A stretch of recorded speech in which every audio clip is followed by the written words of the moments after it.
Righty, so good morning. Warm welcome to today's episode and today's show. Really looking forward to a great conversation today and all about time management for the busy financial planner. But, you know, the more I think back on my experience, the more I think about what I do on a daily basis and all of the good things that goes with that. Can we really manage time? Can we? And I'm keen to hear what you think. But today we're getting into a whole host of things. We're giving away coffee. We are talking about time management. We talk about techniques. We talk about technology that can help you with that and the pros and cons of many of these things. So really looking forward to today's episode. But before we do, let's get it started the right way.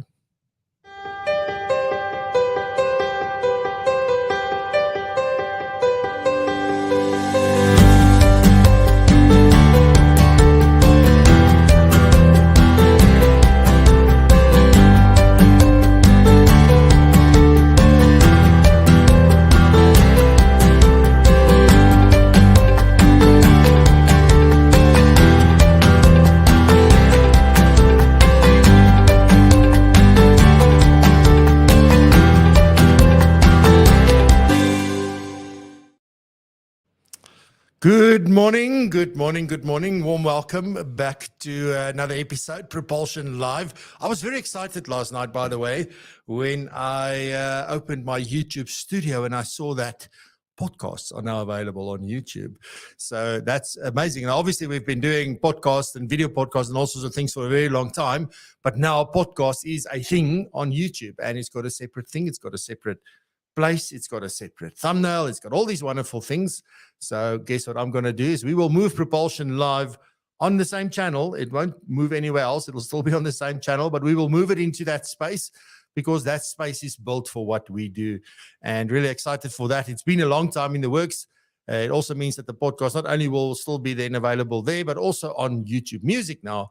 So it's quite interesting to see where things are going. And I think it goes to show that these types of things are really important to people and they find a lot of value if we do them well. So there's a big responsibility on us to do that, but excited for that. So guess what I'll be doing this weekend?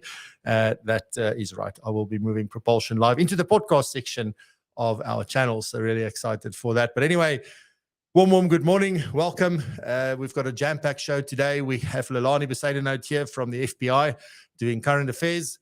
We have Norma, and Norma is going to talk about to use intention with I am statements. Right. So we're going to do that. And then we have Tanya Kutsia back from Amity, and she's going to talk about the practical 1, 2, 3 of CIP.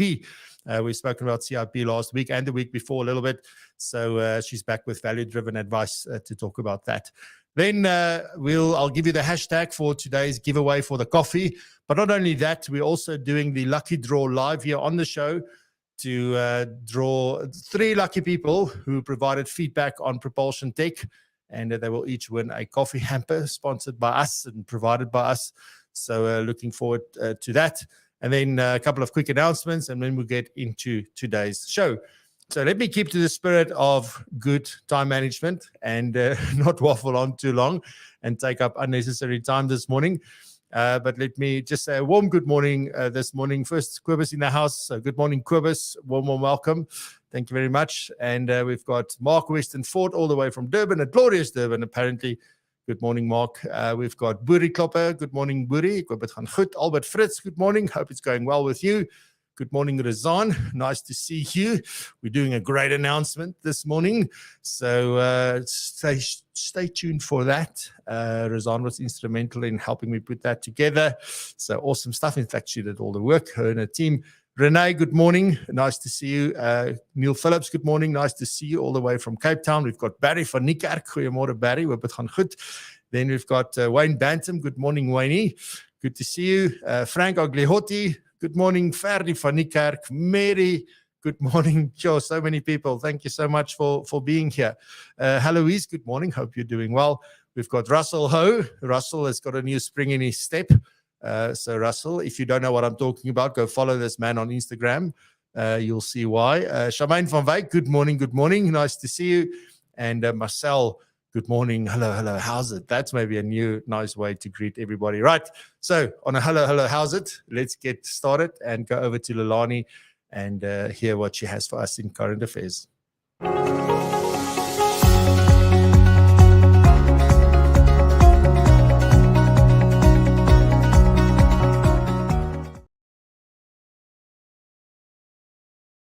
good morning, Francois, everybody, and welcome to this beautiful Friday. And every time when I look at your theme, there's always a song that pops into my mind, Francois. And there's a song called Time, Please Give Me More Time. So it's a very old song, but still quite valid to your theme today. So let's jump into current affairs. What is going on? So if we look at the Financial Services Tribunal, there's a very interesting case that came out with regards to three representatives versus Standard Bank with regards to the issue of debarment. So what did they do and why were they debarred? So when I read it, I felt like I can't believe they actually took it on appeal, but be as it may, why were they debarred? Well, these individuals, these representatives opened bank accounts and they deposited funds into these accounts themselves only to push what up? Their sales. They wanted more sales. And then they were debarred, surprised, and they were very unhappy about being debarred. So why did they lodge an appeal to the Financial Services Tribunal? Well, the appeal is that they feel they did not deliver financial services and that they were treated procedurally unfair. Now, these individuals, all the representatives, use the same legal representatives to present or to represent them at the Financial Services Tribunal. Now, we know that any good legal representative will always attack procedure and will try to poke holes in obviously the procedures. So seeing that they all use the same legal representative, the tribunal looked at this case as one case and issued, because the issues are mostly the same. So if you read through the case, it's a 16-pager. The tribunal in the 16-page finding confirmed that they do not agree with the reasons for the appeal and that Standard Bank followed a fair and transparent process and that the representatives do not meet the character qualities of honesty, integrity, and or good standing. Now, in the public's court, I am sure the public agrees with the tribunal's findings. I'm still gobsmacked that they actually appealed it, be as it may. Then from the Financial Sector Conduct Authority, there's a press release that came out last night. The FSCA warns the public against IQ Option LLC. The FSA received information that South African clients of IQ Option LLC, in their capacity as affiliates, they conduct advertising on behalf of IQ Option LLC in South Africa.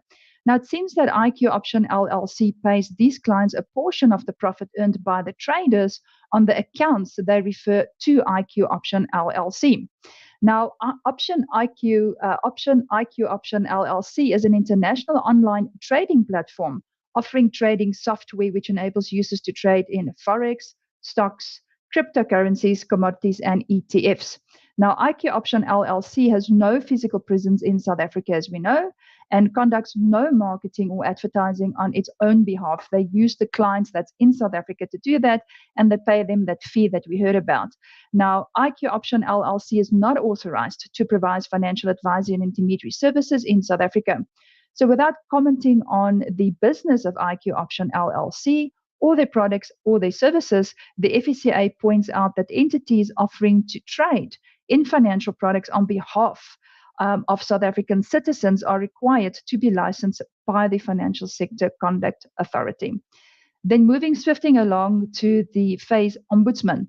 Now, what I found interesting is that the FAIS Ombudsman seems to have quite a robust social media strategy these days, where they post public warnings on social media like Facebook. I've seen here and there, I see them on LinkedIn, but mostly Facebook, because remember, they are consumer facing. So the FAIS Ombudsman reposted, very interestingly enough, a long-term insurance matter. So I found that quite interesting, but I guess as the ombudsman's offices are starting to work together under the bigger ombudsman schemes, it makes sense. So the issue of non-disclosure has resurfaced in a dispute lodged with the ombudsman for long-term insurance by a widow following the rejection of a 28 million claim due to her late husband allegedly failing to disclose that he suffered from anxiety and depression. It has been reported that the widow's husband allegedly received psychiatric treatment for a few weeks prior to the commencement of his policy. And of course, he failed to disclose this information to this insurer. Years after the commencement of the policy, the widow's husband was shot dead in an armed robbery, prompting her to obviously claim on her husband's policy at the insurer. To her utter dismay, the insurer rejected the claim, leaving the widowed housewife and her 2 children in financial destitute. Now, this case reminds me, I remember the Ganas or the Ganas, depends how you want to pronounce it, but it's Ganas versus Momentum case that received widespread media attention in about 2018. It's almost the same situation. The person was also shot dead, and the eventual intervention of the FSCA resulted in the matter being paid. Now, I remember that case was widely criticized on Twitter. So it reminds me of plus minus the same issue. But what caught my eye with the story is that the writer of the article stated the following, and he's an attorney and a partner in the legal firm that wrote the article. He said, to my mind, a more equitable outcome could be achieved by offsetting the difference in the premium the insurer would have charged had it known about the deceased medical condition against the amount due to the deceased beneficiary and or excluding any claim for the death resulting from suicide.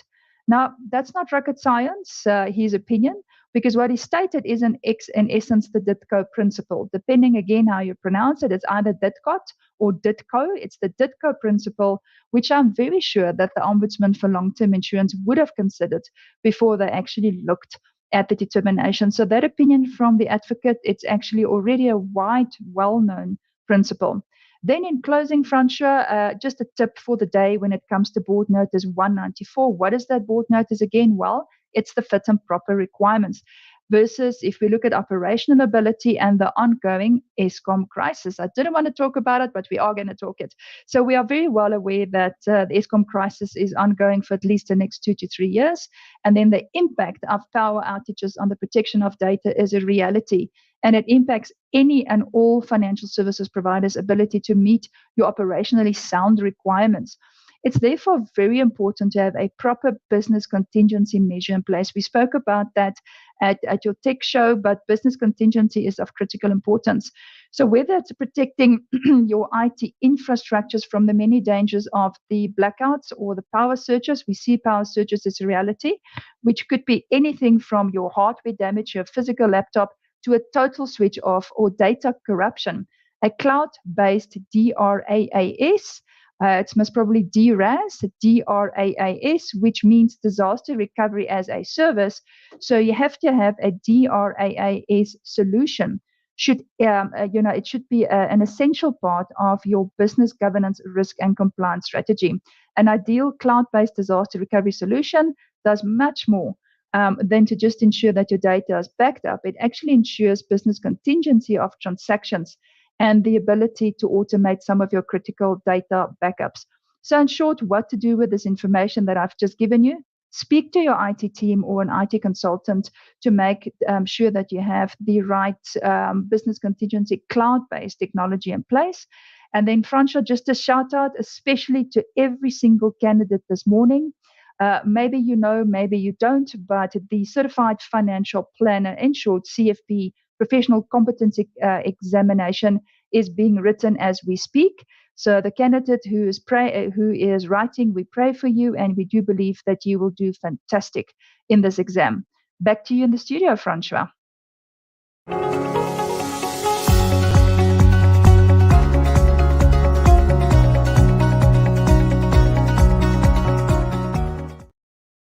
Thank you very much, Leilani, for all the amazing information. I don't know why I'm stumbling over my words this morning. I'm not supposed to be stumbling. I'm well rested and all of it, ready for today. Anyway, next up we have Norma. And as I said, Norma's going to talk about using intention together with I am statements. So let's head on over to Norma and hear what she has for us this morning.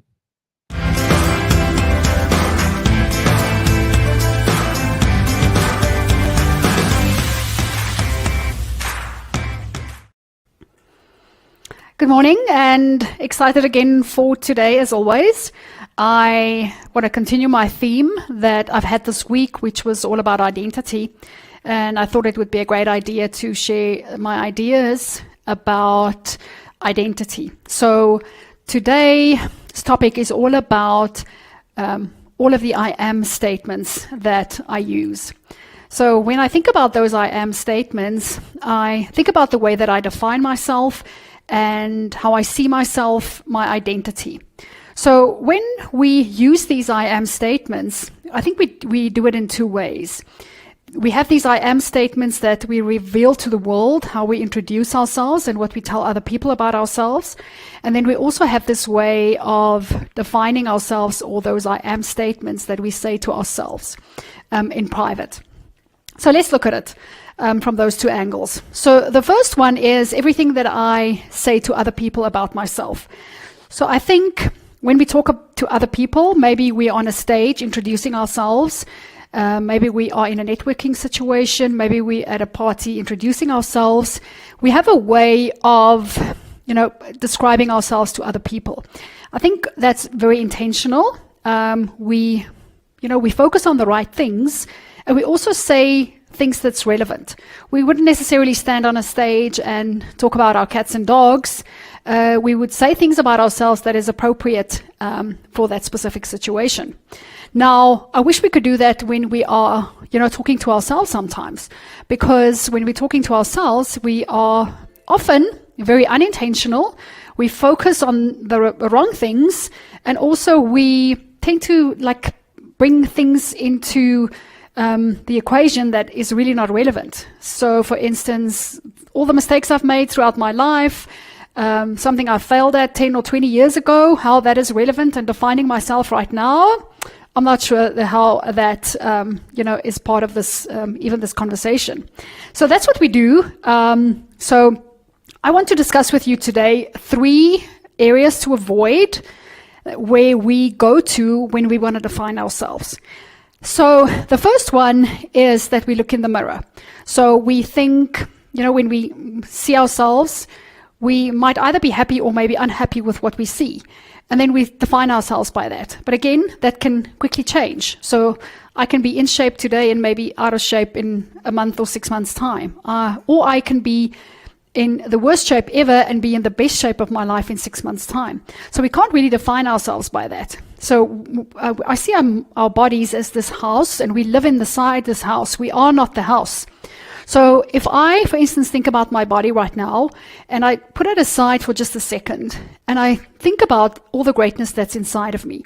So I think of my skills, all my knowledge, all my talents, gifts, and experiences I've had up until now, how that really makes up who I am today. And that we can so quickly discount that when we see this physical body that we sometimes maybe not, are not happy with. So that's an area to avoid because it's really not relevant. It's really unnecessary. We want to look at ourselves in a deeper way than just what we look like on the outside. The second place we can avoid is by other people's opinions. So other people look at us, and within a couple of seconds or within 5 minutes, they have a conversation with us. They form opinions about us. And that's really just a snapshot of our lives.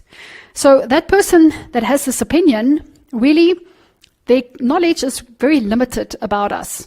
There's so much more to us than really just that snapshot that that person has of us. And I think it's really unfair if we, to ourselves, if we give that person that much power, and if we believe what that person says and really define us according to that. And then the last place that we want to avoid is our current circumstances. So we can be in a valley in our lives today, and in a week's time we can be at a peak. Or we can be at a peak, and within an instant we can be in a valley. And because it changes so quickly, we can't really define ourselves by that. We can rather use things that's useful. So who am I on purpose deciding I want to be today moving forward? Because that's a decision that we can make that is within our power. If we allow our circumstances or other people or our bodies or anything of that to determine who we are, then we give that power over to some outside force. We want to take back the power and keep the power, where we have control over how we see ourselves and how we define ourselves. So going forward, I always want to go back to, places where I define myself that is lasting, that is really truthful, and that is helpful, and that makes me feel good. So that's what I have for you today. I hope it was helpful, and I'll be back next week.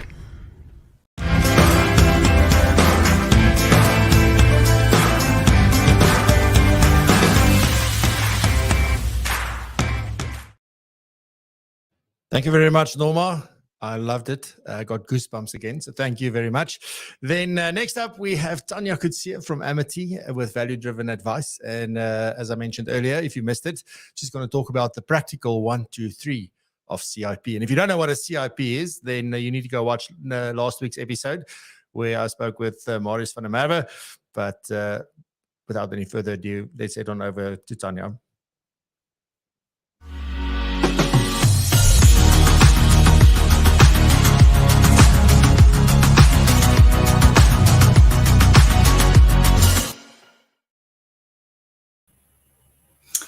Good morning, everyone, and thanks again to Francois for hosting me this morning. And excuse the bit of the husky voice this morning. Hopefully it gives me a bit of an edge as well. But it's such a privilege for Amity Investment Solutions to be the main sponsor of this month's morning sessions. And I'd like to start off, and I think it ties in so well with what Francois is going to talk about this morning, and that's bits of the time management issue. So you all on this call as advisors, you run around dealing with client queries. This week, we've seen it's the Silicon Valley Bank issue. A couple of weeks ago, it was grey listing. February was tax-related issues. And as a financial advisor, I think it just never stops. It's always client queries, and you are always busy dealing with clients, but not necessarily busy with your clients. This means that you get bogged down with which funds do I choose, which platforms do I use, which systems do I implement in my practice. But if your goal as a business is to have a business that's growing, that's lean and efficient, that's compliant, that's robust, that can deliver value to your clients, then I think you should really start to consider a solid CIP. Now, as Francois mentioned that last week, Marius discussed the importance and the value of implementing a centralized investment proposition. He mentioned the core inputs to the CIP.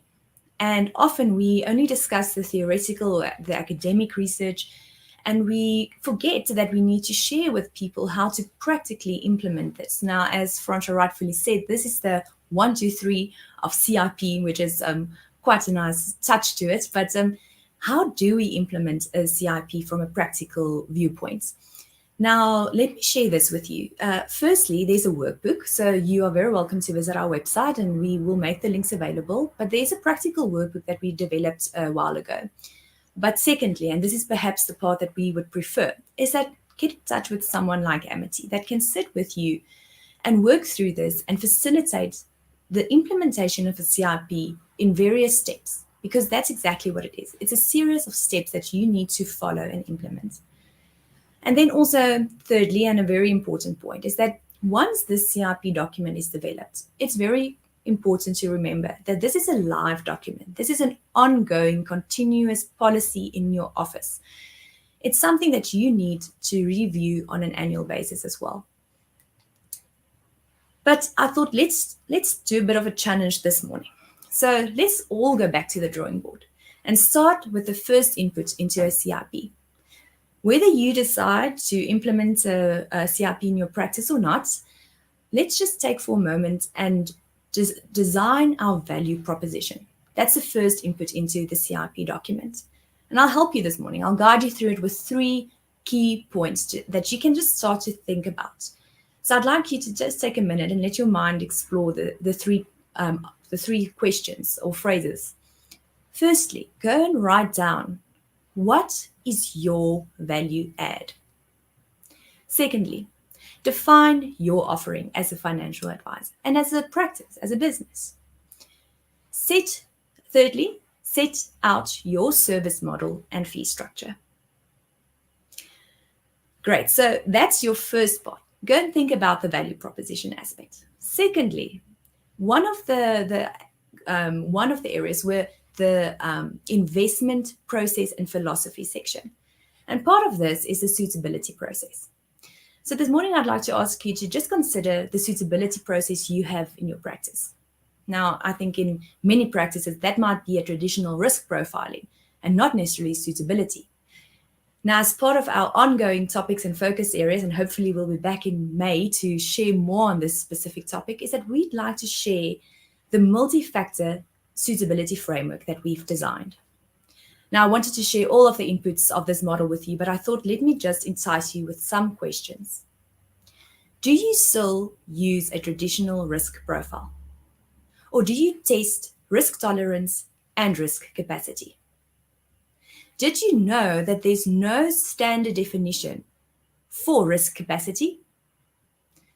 And now I'm wondering, when you do test your client's risk, do you consider their psychology, such as their time orientation, their locus of control?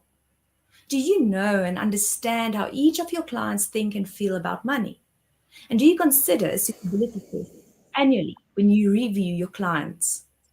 I mean, it's very possible. In fact, I would say it's a definite that suitability changes over time as life events occur. So ultimately, and I'd like to end off with this, suitability should not be a compliance requirement. It should be a standard practice of a business that focuses on the investor. It should be a tool to enhance your financial well-being. And hopefully in future, we can see more and more advisors that move from risk profiling to suitability assessments. Have a great Friday and a lovely weekend, and we will be back in May to discuss this in more detail.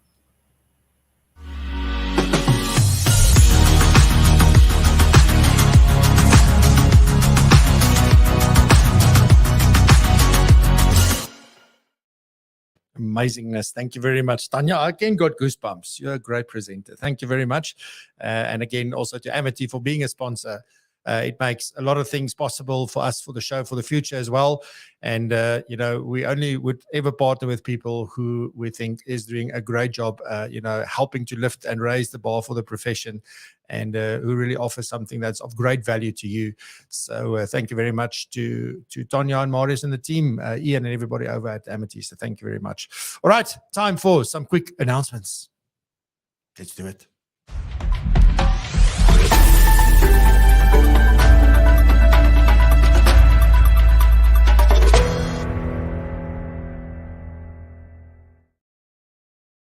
So I'm pretty sure you're sitting there on the edge of your seat going like, where's the hashtag? Where's the hashtag? I want to win some coffee. Well, don't stress no more. There you go. Hashtag beans. How easy can we make it? Hashtag beans. And you will go into the lucky draw automatically. So you can just comment hashtag beans, or you can add it to any comments and things that you share during today's show. You can add it. You will automatically be entered. And at the end of the show, we're going to do a draw live here on Propulsion Live, and because that's why it's called Propulsion Live. We do things live, and we will then get in touch with you if you win, and we will then ship off to you a bag of the best coffee you've ever had, and then exactly how you like to make your coffee. So whether you like to do all sorts of weird and wonderful things, we will make it accordingly. So hashtag beans, and this is all with the compliments, obviously, of Colombo Coffee and Tea over in Durban. So thank you very much, Jeff Noble and the team, for doing this. So do go hashtag beans. Very, very easy. Right. So then let's move on. The next one I want to do is actually a lucky draw. We promised to do a giveaway when people send us feedback for Propulsion Tech. So you know that last week we had a 2-day event. It was an incredible event. It was great being behind the scenes and sometimes, over the scenes, all of that stuff. But we really got some great feedback, very valuable feedback. So thank you very much. We received, we had just over 400 tickets that were sold, of which 395 people attended, which is incredible. That, and then we asked for feedback, and then we got 108 responses on that. So I know people don't really like filling in surveys, and it was quite a meaty one. So thank you very much to all 108 people. We really appreciate it. So I promised that we would do a live draw here on the show, and we've got a funky wheel that we are going to use. So let me just share that with you very briefly. And we've entered all 108 names on this. And here you'll see it's so cool. The wheel is already spinning slowly, but I'm going to spin it quickly. So we're going to do 3 draws, right? And if you win, we will take note of your name, and then we will be in touch afterwards to get your detail, and are going to put together a hamper of coffee things. That'll be amazing. So, and that's all with our compliments at the PROpulsion and PROpulsion Tech specifically. All right, so let's not waste any time. So, you can't see this yet. So there you go. Look at that.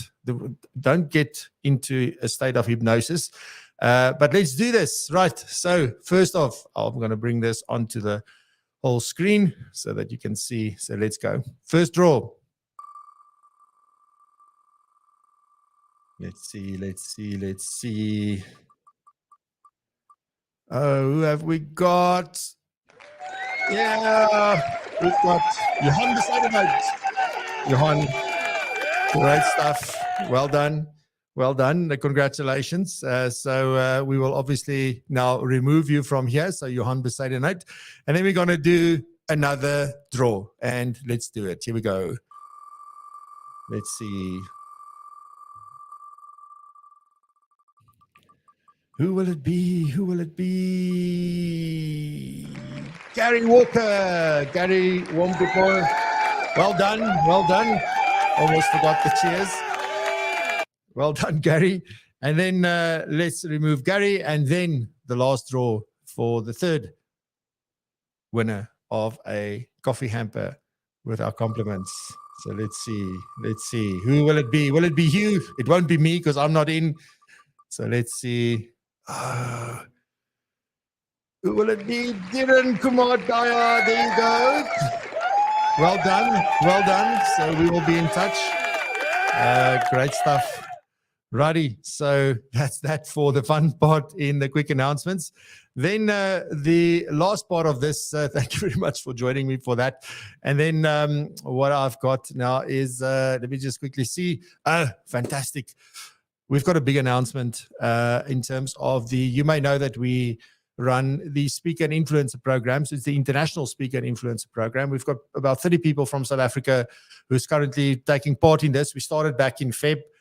Phenomenal coaches. There's about 5 or 6 international coaches who are coaching this cohort to go through and develop their speaking skills and their speaking abilities, and most importantly, how to craft their message in a very effective manner. And to go forth. And, I've looked back at past participants in this, and how many of them I see is they're out there. They speak at events. They speak they're on radio, some of them even on TV. And when they were starting off, they were so uncomfortable. They didn't want to do it. We even had to convince some of them to complete the Speaker and Influencer program. So it's amazing what happens on the other side of this.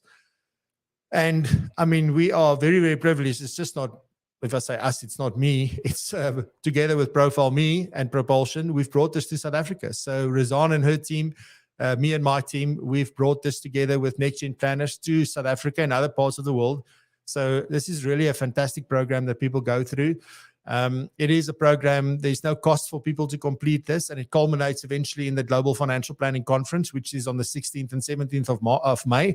So this morning, I just quickly want to introduce you. It's going to take 1 minute to introduce you to all the participants who are taking part in the program this year in 2023.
Great stuff.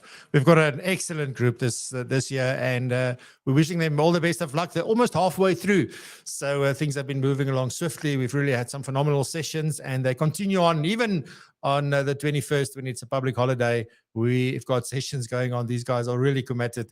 So do join us at the Global Financial Planning Conference on the 16th and 17th of May.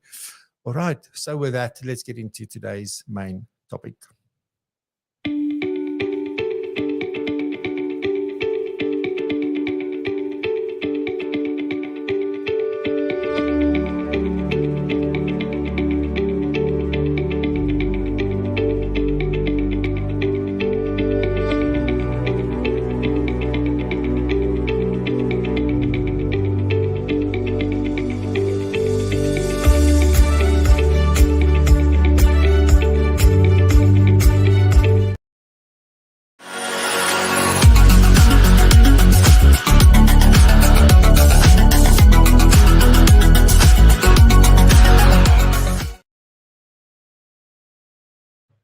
Alrighty, so let's talk about time management, something that I haven't done very well this morning.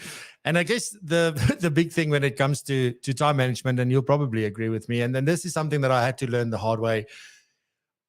And even when I did some research for today's sessions, even though I'm going to share a lot of my practical, sort of my own experience and my own thoughts, my own opinions, I also did a lot of research on this topic specifically. And when you start reading into this stuff, people tend to talk about time management. But I don't know about you. My watch moves at the same pace. I can't stop it. I can't pause it. I can't forward. I can't rewind. So the fact of the matter is that I can't really manage time. It's physically, physiologically, scientifically impossible to manage time because it always moves at the same pace. It doesn't change. And it's hard to keep up. And yesterday I had a very long conversation with quite a few people. I don't know how this kept coming up. It's just amazing, like when you're busy with something where other people start bringing it up with you as well, and you start thinking about, but how is it 5 years ago, 10 years ago, 20 years ago? I shared a very interesting sort of story yesterday with Adam Owen, and I'm not going to share it today because I want to keep it for, we recorded our conversation and we'll probably do something amazing with that.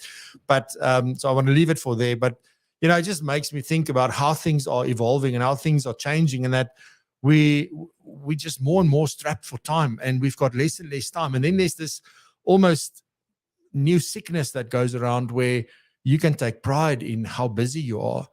You can take pride in how hard you work. Now, there's no way that you can have success without hard work, but there's a limit. And also you've got to be doing the right work.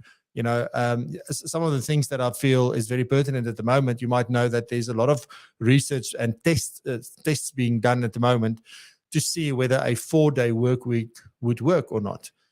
Now, I've been on to, look, I work my butt off. I work long hours. I work most days. Yesterday I said to my wife, I have to work this weekend. I'm sorry, I have to. And then she gave me this answer on, what's new? So that's true. But often I do say, if I have to work this weekend, and then I don't, because I just don't have the energy. I'm not in the mood to do. But this weekend I have to, because there's things that has to get done that's fallen behind thanks to the tech event. So I have to do this. But you've got to make sure that you are actually busy with the right stuff for the right reason, and that you're really doing something that is of great value. So, and I guess I'll delve in future episodes into more detail around this stuff, like why are you so busy, and maybe, what are the things that you need to look at, some levers that you can pull in order to make that better.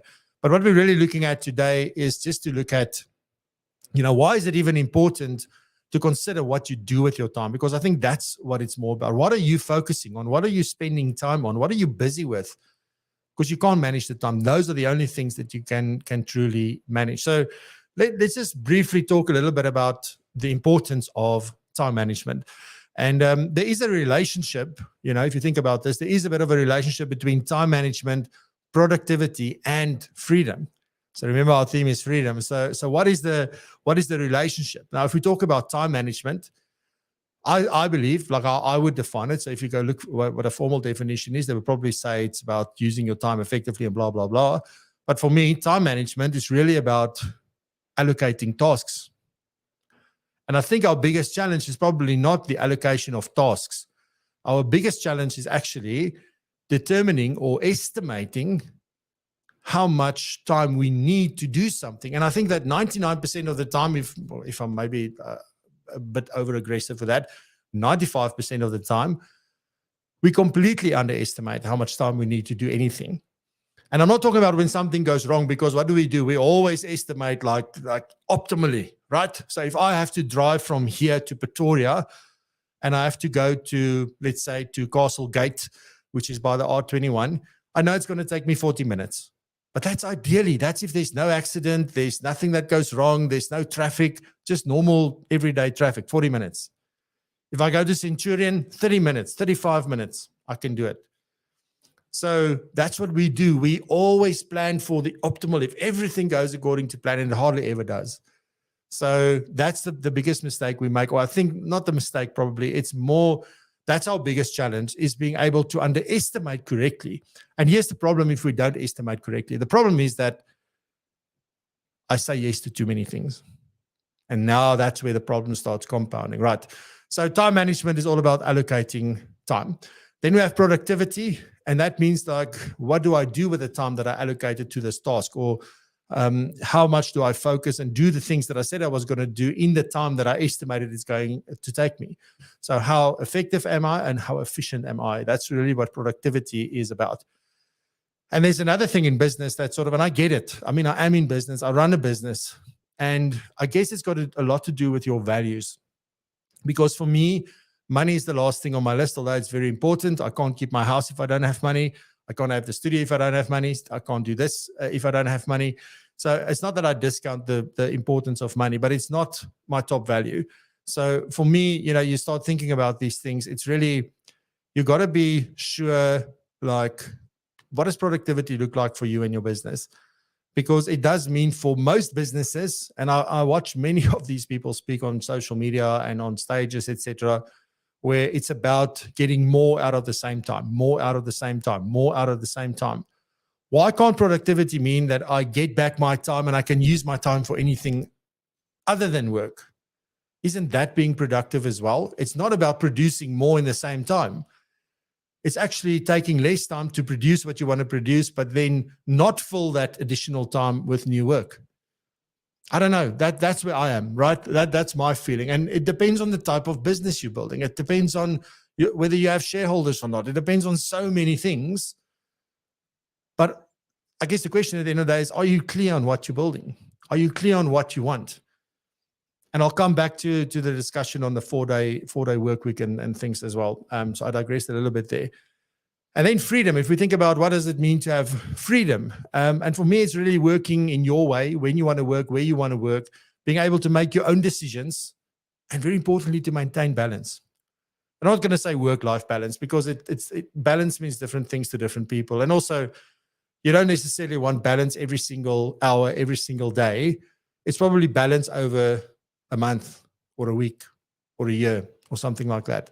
So those are all very important. Now, I don't have to tell you, and I think Tanya alluded to many of the challenges that you face at the moment in terms of your time. And obviously, the main things are things like, spending time in client meetings, because when you are in that meeting, although it's very important and it is where all the magic happens, it means you're not doing the other stuff.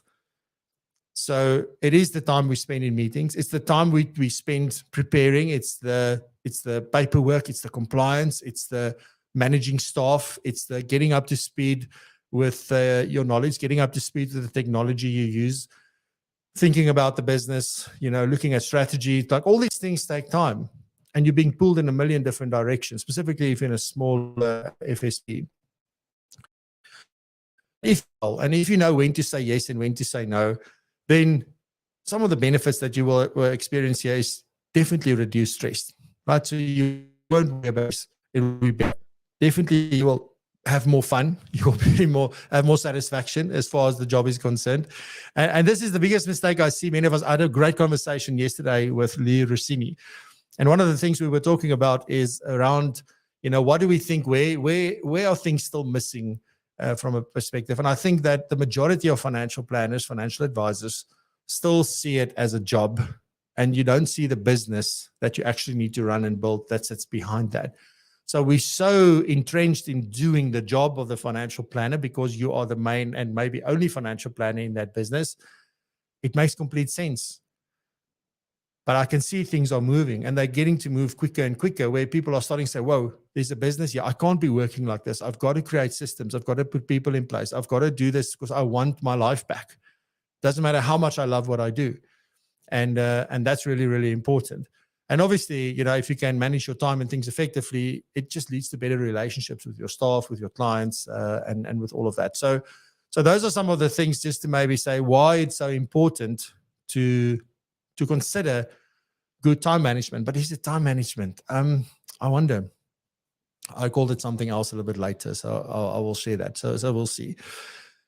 Then there's the matter of goal setting, right? So if we want to think about goal setting or prioritization, we've got software called TaxSpace, and I've learned a lot about software development and how important prioritization is. But that also translates into your business as well. Now, I mean, there's many different methods. There's I particularly like the dumb method. I can't remember the guy's name now offhand. But there's the dumb method. There's the smart goals. But dumb methods are better for me. I think it's more. It's something that I talk about when we talk about the sort of how you can plan. There's a webinar that we did on that. So it's a very important thing. But you've got all these different things. Something that's worked for me from a goal setting and prioritization point of view is that I try and limit the amount of things on my to-do list. I've got a to-do list where I jot everything down, right? So I don't forget. But the things that's in front of me that I need to work on, I limit those to no more than 5 things. In fact, if I can keep them to 3, I try and keep them to 3.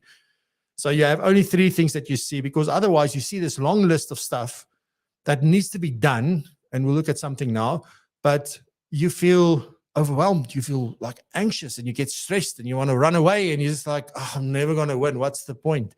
I can't tell you how many times I felt like that. And I still get to feel like that. But then from those 3 or 4 or 5 things that's on the list that has to get done now, I choose what is my daily highlight. And if I only get that one thing done today, then that's fantastic. But it means that's the thing I'll focus on today. If I can get more done, that's also great. But that daily highlight, I even got a little diamond thing that pops up when I highlight it as my daily highlight. Then I know that's the most important thing that had to get done. The other things are also important, but this thing is most important. And sometimes it's something that's been there for a long time. It's something that came in that has to be done right now. But that's sort of one of the ways that one can do that. So I quickly want to share with you something called the Eisenhower, and maybe you have seen this before. So the Eisenhower matrix is sort of one of the ways, right? And it depends, like often we look at these models. It's a great way to start, but you need to figure this out about what works for you as you do this more and more. But this is these 4 quadrants. You've got urgent and important in the top left. That's the first quadrant. The second quadrant is not urgent, but important. And then the third one is urgent, but not important. And then the last one is not urgent and not important. So I'm going to show with you how you deal with these and give you some examples very quickly. But you basically want to spend all your time on quadrant 1 and 2, which is the 2 top ones, right? So urgent and important, obviously that's the stuff that we got to get it done right now. Not urgent, but important, very important. And then there's the other stuff, basically. But we tend to focus on everything. And a lot of times we spend time in the bottom 2 quadrants instead of the top 2 quadrants, because we don't have a way to maybe, sort of categorize this. So there's just some quick examples. So you've got under urgent and important, maybe it's completing a financial plan. Maybe it's responding to urgent client requests and queries. Maybe it's addressing compliance issues. So those are extremely important. So that you need to focus on and get done immediately. Then you've got not urgent, but important. So things like I've got a network with other professionals or maybe with clients, etc. So I've got developing your expertise by attending workshops is very important because you've got to stay up to date. Reviewing and optimizing your practices, processes. Maybe you don't think that's important, but I'm telling you, it's extremely important. So it's not urgent. You've got time. It's not like the business is going to crash tomorrow if you don't have it, but it is important. If you want to gain back your freedom, it's a very important part. Then we've got urgent, but so it's urgent, but not important. This is very interesting. Things like responding to non-critical emails, attending meetings with colleagues, etc., etc. Then not urgent and not important will be things like browsing social media during work hours or engaging in excessive small talk and things of that nature.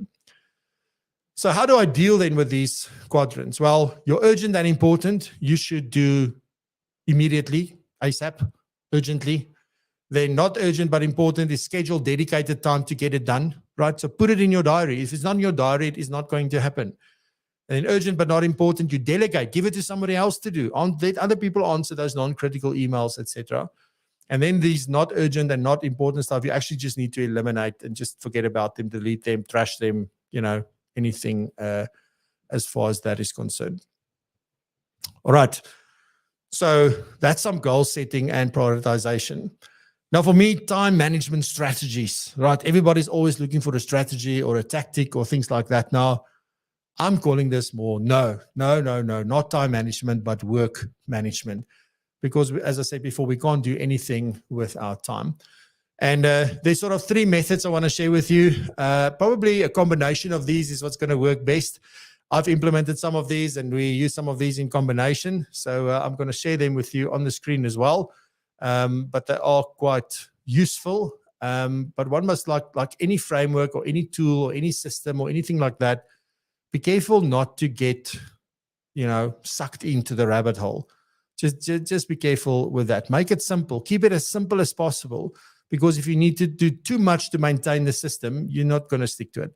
So I just wanted to add that in there as well. Alrighty, so let me share with you. So the first one you may have heard of is the Pomodoro Technique. Now, Pomodoro is basically, in Italian, means tomato. Where does this come from? What has a tomato got to do with this? Well, very simply that, you get this little timer, kitchen timer, that looks like a tomato. And that was sort of the thing that was used when this was explained. And that's where the name then came from.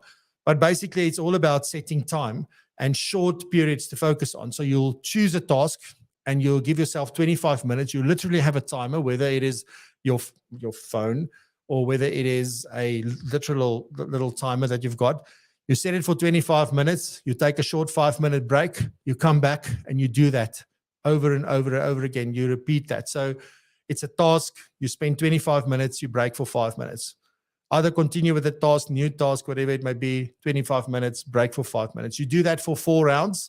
So as they say, once you've done 4 Pomodoros, then you will then take a longer break of about 15 to 30 minutes, and then you come back again.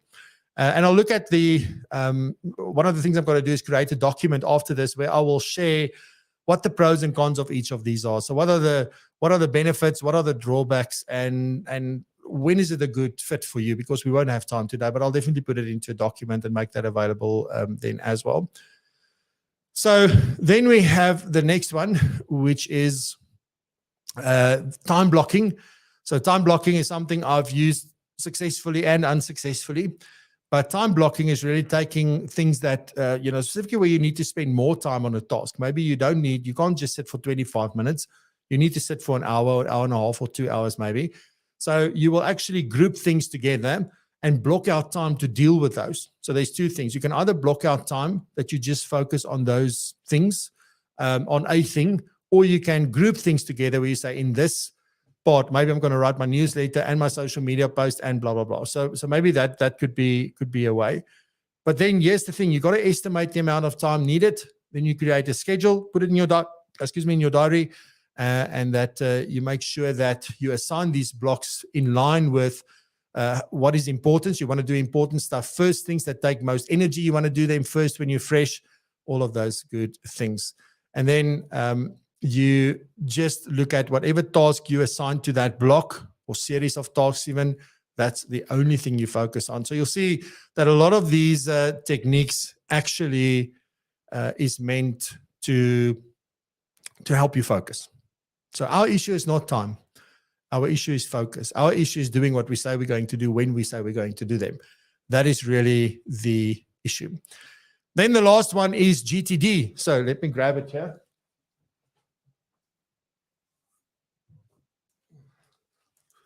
So there you go. So this is Getting Things Done by David Allen, The Art of Stress-Free Productivity. So there's an entire book. I've got a whole workbook on this as well. We've also implemented a lot of this via Notion, etc., to run the things in my business. The whole method here is that the idea is that your brain isn't built to store things. It's meant to process. So it won't remember things. And the GTD system is really meant to make sure you don't forget anything, because that's what creates a lot of anxiety for many of us, is exactly that. So in GTD, it's about capturing. So you collect everything in one place, very important. You need to look at each item, So like what we do is I decide on which 3 things I need to work on next, which is most important, priority, overdue, etc., etc. And then from there, we start organizing. We do the stuff. You review this regularly, because now I can't forget the things are in one place. So I go over them again and again and again. And sometimes I move things out, I move things in, and we deal with it in that way. And then, I've had many people ask me, like, how did you not forget about this? It's because we write it down. We never, ever forget. And it's in one place. I don't have to go, where did I write it down? I can't remember. So, and then obviously you engage with it. So those are the important aspects, or some of the methods that you have available to manage your work. So very important.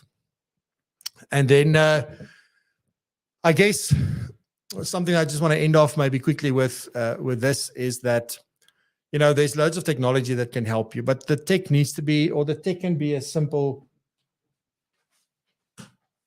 as a book, right? So it doesn't have to be technology.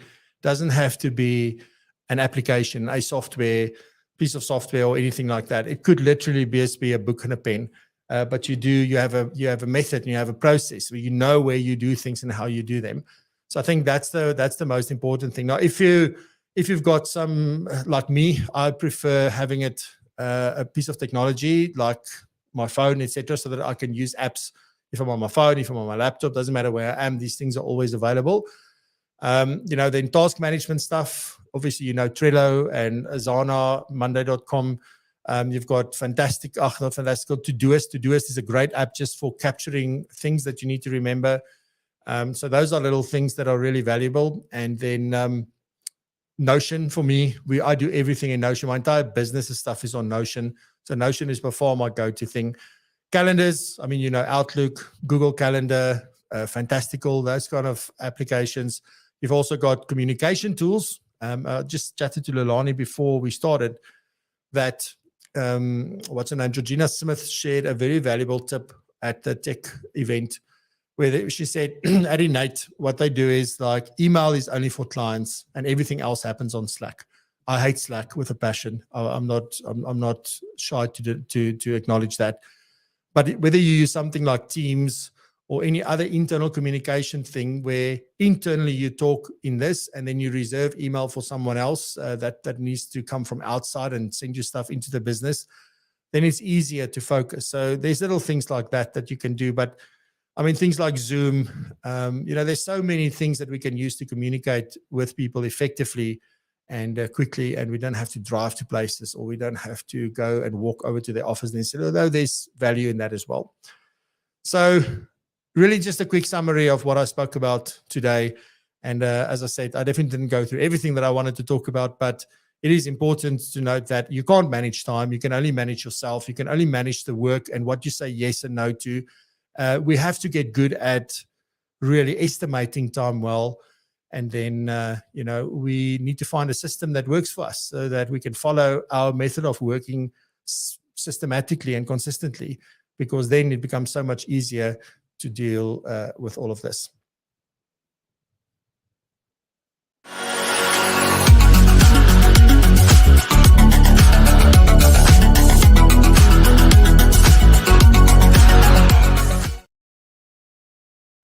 Good stuff. Righty. So today, #beans. So if you want to still enter, let me just put it on the screen quickly. I'll bring it up now, then you'll see it anyway. We need to do the lucky draw. So let me just go and share the screen very quickly. Just give me 1 second. There we go. And add. There we go. Let me take this off. Alrighty. So if you still want to enter, we've got 17 entries. If you won, you can only win once every 6 months. So if you did win, we will draw another name. But #beans, and we will enter you into this lucky draw to win your own special coffee from Colombo, ground or beans or roast or whatever. If you like filter, or you like what's the other one, like plunger coffee, or you like, I can't remember what's that stovetop one anyway, or you want bean to cup, whatever, they give you all the options. So that is amazing. Alrighty, so let's do the draw before we run out of time. If you're ready, ladies and gentlemen, here we go. The draw, I see we've got 2 more people snuck in. Thank you very much. So let's do the draw. Here we go. Let's see who will win some coffee today. Let's see. Adrian Jordan, my magtig Adrian. I will send you a little video just after the show and the link to where you can complete all the information. So well done. Let me just maybe, there you go. There you go. Ladies and gentlemen, thank you very much for joining us today. Thank you for being a part of this show. Thank you for being part of everything that we do. I deeply appreciate it, and it means a lot to us. I wrote a little post last night that I put on LinkedIn because I couldn't sleep, and I was reflecting on not just the day, actually the whole week, but I wrote about yesterday specifically. And one of the things I realized is that it's all about the people. I love technology. I can do a lot of stuff with technology, but at the end of the day, it's about the people. And also in our business, yes, we serve the profession, but we primarily serve the people in the financial planning profession, and that means you. So thank you very much. Wishing you a fantastic weekend. Be safe, stay blessed. Well, stay safe, be blessed, and prosper, and continue to raise the bar. It's so important. Let's raise that bar and be proud of what it is that we do. Thank you. I love you. Have a fantastic weekend. Bye-bye.